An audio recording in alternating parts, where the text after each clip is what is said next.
حفرت الحفره هنا كان زي في الثلاجه، حطها في الثلاجه، نزلتها من الثلاجه على على الحفره، وبرده دفنت وحطيت اسمنت وبعد كده هحط شقه. طبعا اللي كان قدامكم في الفيديو ده قذافي فراج المشهور بسفاح الجيزه. عمل اكتر من جريمه قتل وانتحل شخصيات كتيره جدا. من ضمن الشخصيات دي شخصيه صاحب عمره، كان موظف عادي جدا وبقى سفاح ونصاب وحرامي، واكتشفوا كل ده بالصدفه. بس اهم حاجه خلينا ننسى كل اللي بيحصل في المسلسل، لان طبعا عارفين ان المسلسلات بيبقى فيها دراما كتير. بس قبل ما نكمل الفيديو بتاعنا ما تنسوش اللايك والسبسكرايب والشير، ويلا نشوف ايه الحكايه. خليني اقول لكم مين هو سفاح الجيزه ده. اسمه قذافي فراج عبد العاطي، مواليد 1971، اتولد في مدينة الجيزة. كان من أسرة بسيطة وعلى قد حالها، وهو كان موظف بس زي أي حد كان عاوز يزود دخله، فاتجه لسمسرة العقارات. وفي سنة 2014 اتجه بشكل كامل لسمسرة العقارات، والدنيا كانت زي الفل معاه. وبعد سنة اتجوز قذافي واحدة اسمها فاطمة زكريا، وكان على علاقة مع أختها نادين. ونادين دي كانت عارفة كل حاجة عن قذافي وكل بلاويه حرفيا، وده كانت بتشكل خطر على قذافي. وعشان طبعا وجودها كان خطر عليه، قرر ان هو يعمل اول جريمة قتل ليه، والكلام ده كان في سنة 2015. بس ايه بقى الخطة اللي هو عملها عشان يخلص منها من غير ما اي حد يشك فيه؟ تعالوا نشوفها مع بعض. قذافي كان ذكي جدا وكان عارف نقطة ضعفها، فحب ان هو يشتغل عليها ويستغلها، وهي ان بتحب التمثيل وبتحلم بالشهرة. فراح قال لها ان في منتج تقريبا كده سوري، ان هو عاوز وجوه جديدة، وان هو ممكن يساعدها في انها تحقق حلمها وتبقى مشهورة ونجمة معروفة. فعرض على اهلها بس اهلها رفضوا، فعرض عليهم ان هو يجيب المنتج ويقعدوا معاه، ولو اقتنعوا بكلامه تسافر معاه. فعلا قدر المنتج اللي هو مش منتج اصلا ان هو يقنعهم وانها تسافر معاه عشان تحقق حلمها. وبقت وسيلة التواصل اللي بينهم ان هم يبعتوا مسجات لبعض وبس، وكان كل كلامها ان هي مشغولة وقد ايه هي تعبانة ومش قادرة تتكلم والكلام ده كله. واللي كان بيبعت الكلام ده طبعا قذافي، وفجأة وقف الرسايل لانه خلاص قتلها. ونيجي بقى للجريمة التانية اللي هو خلص فيها على صاحب عمره المهندس رضا محمد. يلا نشوف ايه قصته. المهندس رضا محمد كان صديق قديم لقذافي، وفي مرة هما بيتكلموا قذافي عرض عليه ان هو يستثمر له فلوسه في العقارات معاه، وفضل يقنع فيه ويعرفه ان قد ايه مربحه وهنا في مصر، وعمل له بحر طحينه حرفيا. بعد فتره بعت له فلوس كتير عشان يستثمرها، ويقول ان المبلغ ده 3 مليون جنيه. بس المهندس شك ان في حاجه غلط بتحصل، لان وعوده ما كانتش حقيقيه خالص، وكمان ما كانش بيجي له اي ارباح من الفلوس اللي هو بيستثمر فيها دي. فقرر انه ينزل مصر بنفسه ويطمن على الاستثمارات بتاعته والعقارات اللي هي موجوده باسمه. وفعلا نزل مصر وقابله قذافي في المطار، وراح على منطقة بلاق الدكرور في شقة تبع المهندس رضا، وكان عازمه على العشاء، بس للأسف كان حاطط له سم في الأكل. وأول ما أكل من هنا بطنه بدأت توجعه، راح ضربه على راسه كذا ضربة موته في وقتها.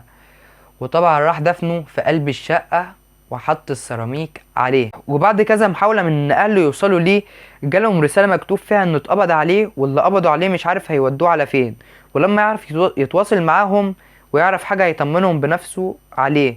واهله طبعا صدقوا الكلام ده وبطلوا يدوروا عليه، ومش محتاج اقول لكم مين اللي كان بيبعت المسجات دي. وبعد الجريمة دي اتخانق خناقة كبيرة جدا مع مراته، لانها اكتشفت ان هو عنده بطايق واوراق مزورة كتير باسمه وباسماء تانية كتير بس نفس صورته. فراحت مهدده بالطلاق، واول ما حس منها بالخطر فكر ان هو يخلص منها بابشع الطرق. وده لان بعد ما موتها راح مقطعها وحطها في الفريزر تتجمد، وبعدها نقلها للشقه اللي مدفون فيها المهندس رضا ودفنها جنبه.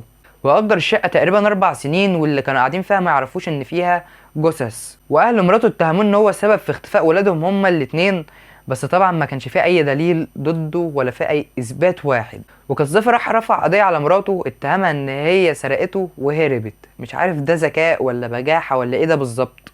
وفي سنه 2017 قرر ان هو يبيع كل ممتلكات المهندس رضا اللي هي العقارات والاستثمارات اللي كانت باسمه. فقرر محامي المهندس رضا ان هو يرفع قضيه على قذافي ويتهمه ان هو سبب في اختفاء المهندس رضا. وبعدها قذافي يسيب الجيزه ويروح يعيش في اسكندريه بشخصيه المهندس رضا باوراقه الرسميه. طبعا هناك اتعرف على واحده ووهمها بحبه ووعدها ان هو يتجوزها، وقال لها ان هو يستثمر فلوسها في الاجهزه الكهربائيه وهيكسبها كتير جدا. بس بعد فتره اخدت بالها ان هو بينصب عليها وطلبته بالفلوس، بس كان رد قذافي قال لها فلوسك موجودة بضاعة أجهزة كهربائية في المخزن، فلو عاوزاها ممكن تاخدي بتمنها أجهزة كهربائية. فاتفق معاه ان هم يتقابلوا في المخزن اللي المفروض فيه الأجهزة الكهربائية في منطقة العصافرة، وهناك يخلص عليها ويدفنها مكانها. وطبعا ما كانش فيه وراه اي دليل، ان محدش كان عارف هي رايحه تقابل مين وفين. وبعدها يتجوز واحده اسمها نهى، وكان اسمه محمد مصطفى في الورق اللي هو المفروض مزوره.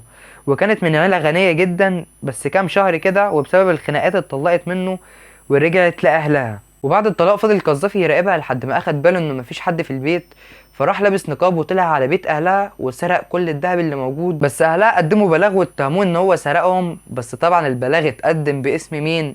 باسم المهندس رضا محمد. وطبعا هم ما كانش يعرفوا ان هم بيتهموا واحد ميت اصلا. دي كانت اخر جريمه ليه يعتبر، لان في 2020 قرر انه يبيع الذهب اللي سرقه، وما كانش يعرف ان الشرطه وزعت مواصفات الذهب، فقدر صاحب محل الذهب ان هو يسلمه للشرطه. وطبعا بلغوا اهل المهندس رضا محمد ان هو اتقبض عليه ومتهم في قضيه سرقه. اول ما اهل المهندس رضا راحوا اكتشفوا ان هم رايحين زياره لقذافي اللي هو المفروض المهندس رضا. وهنا طبعا في دماغهم عرفوا مليون سؤال كان بيدور في دماغهم. وبعد الضغط عليه طبعا اعترف بكل حاجه وقال على كل جرايمه.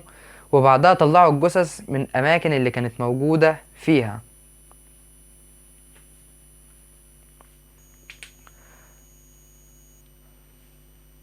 وعرضوه على فكرة لدكاترة الطب النفسي، وقالوا ان هو سليم 100% ومش بيعاني من اي مرض عقلي او اي خلل في العقل.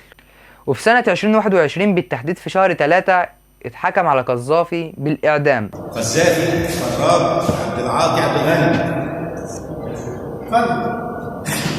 قررت المحكمة وبإجماع الآراء بإحالة أوراق الدعوة إلى فضيلة مفتي جمهورية مصر العربية لإبداء الرأي الشرعي فيها. وفي الآخر أحب أفكركم إن المسلسل مش هيبقى ب100% مظبوط وحقيقة بالظبط، لأن طبعا لازم يبقى فيه شوية دراما زي ما انتوا عارفين. وبكده الفيديو بتاعنا يكون خلص، وكان معكم حسن الخولي.